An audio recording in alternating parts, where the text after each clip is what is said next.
They're here. It might be a tumor. It's not a tumor. The Film Lounge presents... Spoiler free movie review!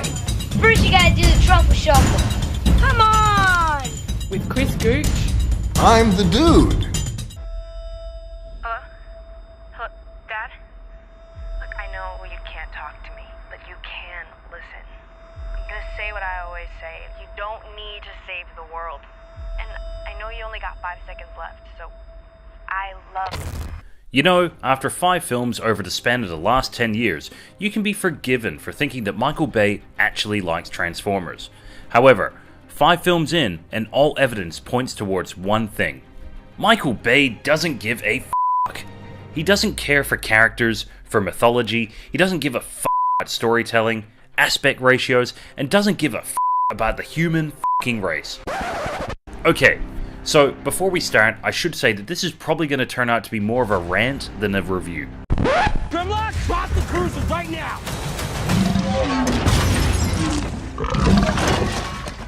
That is an alien dinosaur!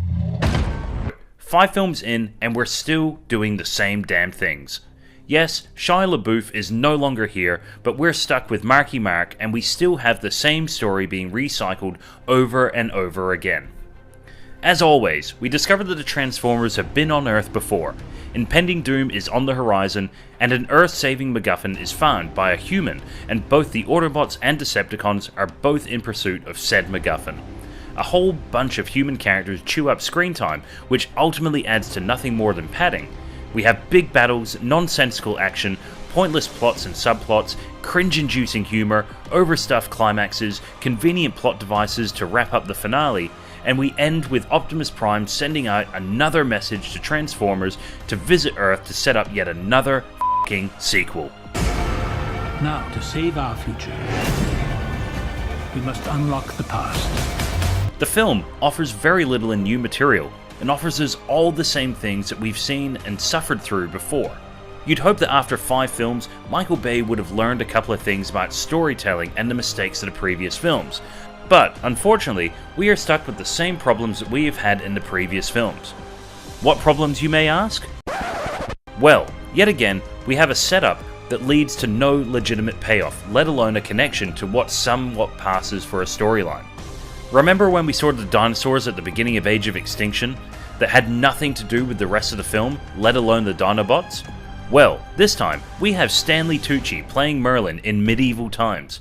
There's no attempt to explain or resolve why Tucci is playing 2 different characters in the same film franchise. We have humans working with Decepticons again for... reasons? Yet again, a bunch of robot characters are introduced, but they're all broad stereotypes, and then none of them actually feature in the film in favour of a bunch of useless human characters who are all equal parts annoying and assholes.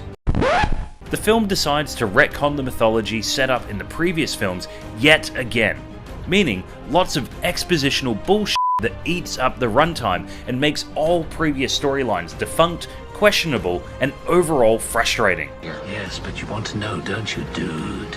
Of course, Michael Bay also considers himself a comedian, and we are not spared from his perceived comedy gold in this film. Bay thinks he's a funny guy, but his comedy is even more frequent in this film and more tone-deaf than ever. Comedy is just wedged in the oddest places in this movie, and it interrupts any flow or momentum the movie might have been garnering.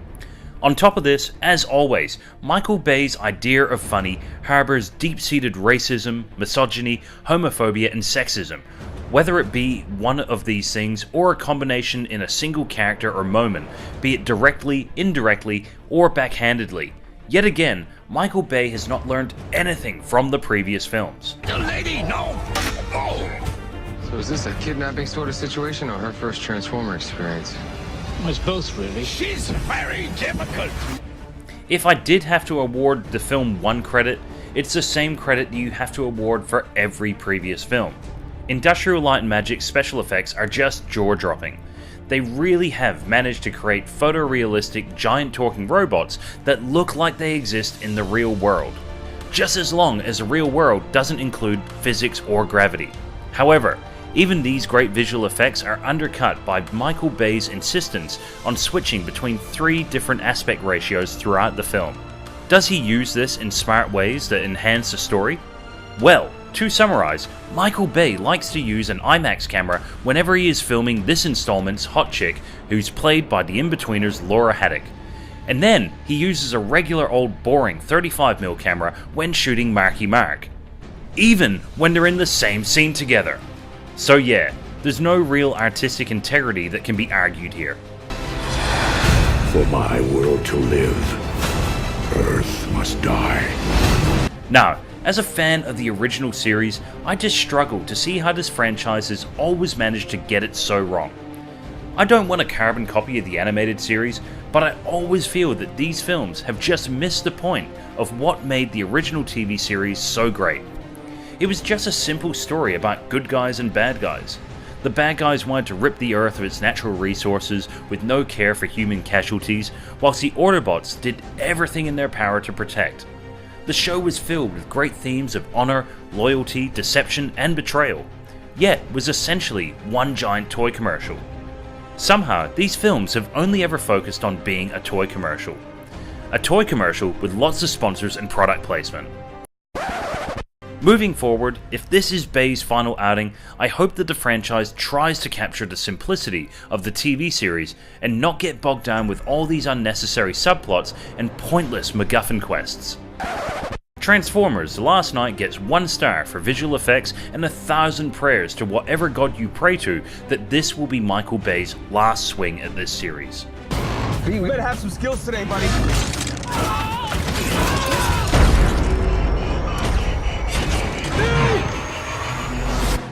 You are out of your mind!